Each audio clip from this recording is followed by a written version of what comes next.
Hi guys, and welcome back to another episode of Huey and Central. And today we're going to be doing my first DVD review, and this is going to be a review on actually 4 DVDs that make up Series 23 of Doctor Who, or The Trial of a Time Lord. Now, some people consider this as 4 episodes that are 4 episodes that make up the season, and some people consider this as just one long season. I personally believe that it's just 4 episodes that have an overarching plot, a bit like in the newer show. Anyway, so there's 14 episodes in the whole season.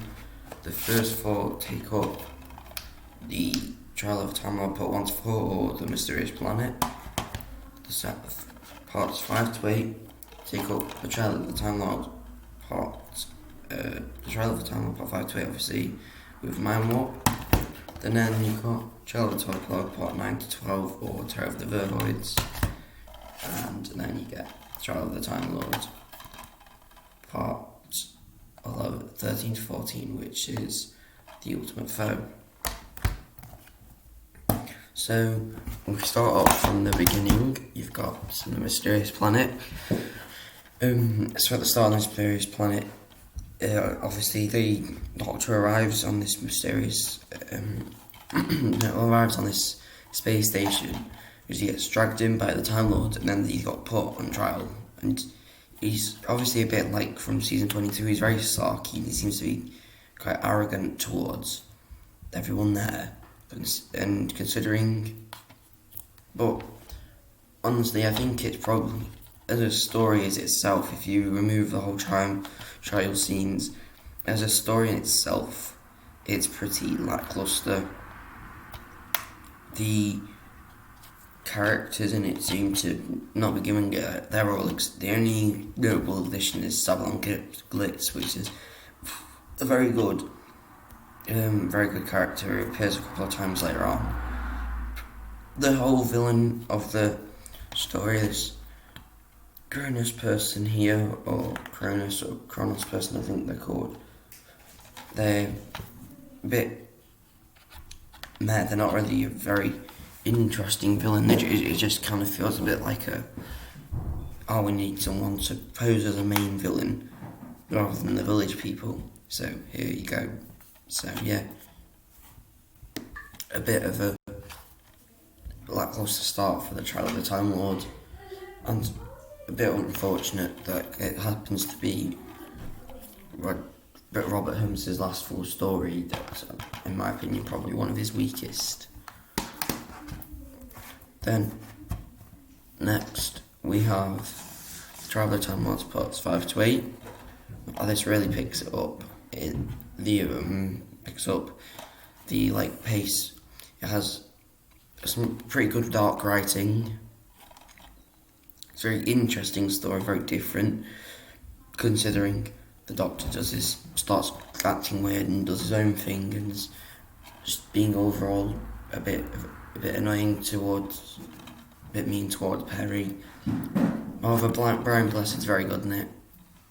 Still, obviously, he's an amazing villain. He's also amazing in Vengeance on Varos. However, I just think he's probably got a lot better in Vengeance on Varos than he is in this.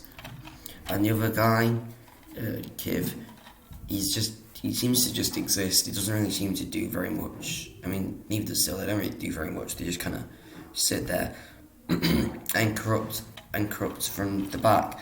But Kiv just doesn't seem to really want to do very much. Then, so yeah, it's a solid story.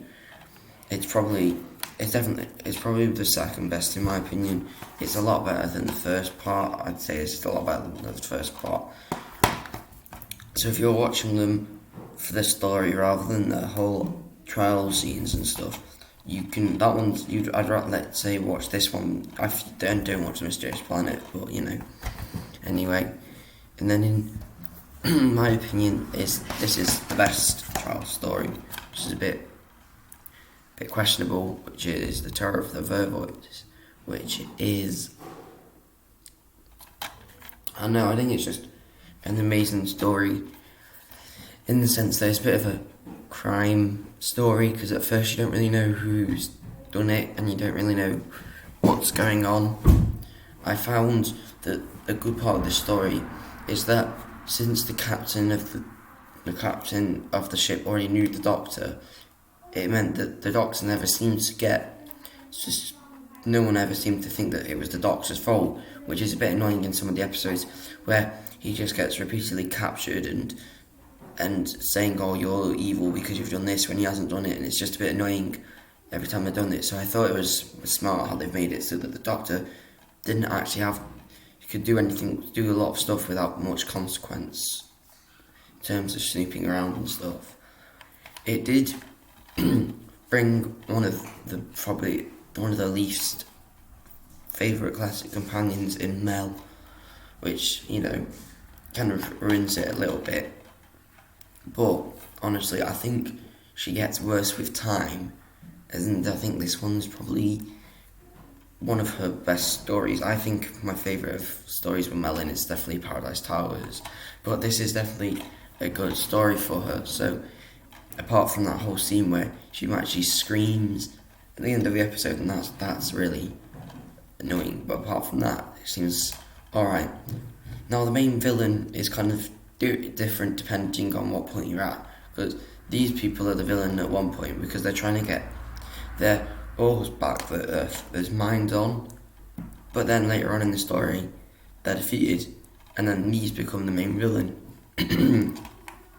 And yeah, they seem to serve a purpose. Those two guys seem to serve a purpose. But yeah, I feel like they were always going to be there to lead into the Vervoids. But yeah, I can't really understand the Vervoids motive that much. It doesn't really seem like that good of a motive. But yeah, I think it's pretty good. And considering Pip and Jane Baker wrote it, who don't have the best track record, I think it's probably their strongest story. And then, last but not least, we come to, in my opinion, an absolute shambles of a story. This story hits and starts with an amazing first part, quite dark, a bit dark, and it's a bit scary. You're not really sure exactly what's going on. And the Valiant and the Master in this are both very, very played to perfection. However, the second part was written by Eric Saward because Robert Holmes unfortunately passed away before finishing the second episode. And Eric Saward has written some amazing stories like Shock and Resurrection of the Daleks. But when he wrote this, and then they told him they needed to change it to make it a bit more light-hearted. And he got so angry at John Nathan Turner for doing that he just left. And then unfortunately, Pip and Jane Baker wrote the remainder of the remaining second part, which ruined it a little bit. It felt like the first part led up to be quite a dark story, a bit like more on the lines of Revelation of the Daleks, or possibly a story like Vengeance on Varos, and then they went and ruined it, which is a bit unfortunate for me, in my opinion at least. But yeah, I know how much a lot of other people like this, and I think it's a good story for what it is. However, I feel like not only was it hindered by the fact that Robert Holmes died, it was also hindered by the fact that the original season 23 was scrapped altogether, which hindered this as well. Yeah.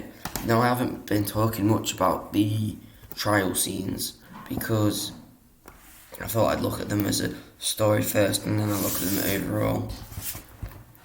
So overall, as a beef of the story, the whole trial conundrum, I think the trials just seem a bit lackluster. They felt like in the first one they're all right because the Doctor is kind of peed off that they've just brought him here, and yeah, they just brought him here for no reason, in his opinion, and he's very arrogant about it.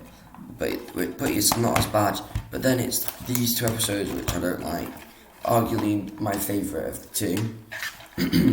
The only thing that's bad about them is both of them seem to be both good stories, but the only times there is ever a cut in the story, like there's only ever time they go back to the trial room, is for either the Doctor trying to insult the Valeyard, who's like the main overarching villain, or the Valeyard trying to do some sort of weird claim.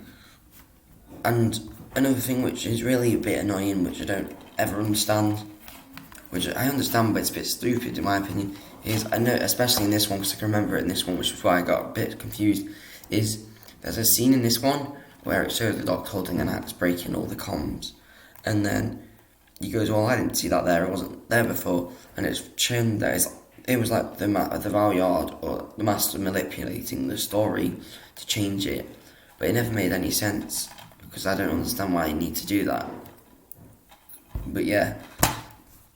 And then another thing, which is probably the reason why I despise the last story so much, is that if you've watched Mindwarp, a bit of a spoiler here, is you know that Peri gets killed at the end of it because she dies, and then they put Kiv's mind into her body for some reason, because because she's got like a good sized head for his brain, which is growing too big for his old body. So that's the reason that forces Brian Blessed's character to kill her, because otherwise Kiv would be free and it'd just be it'd be a bit dark.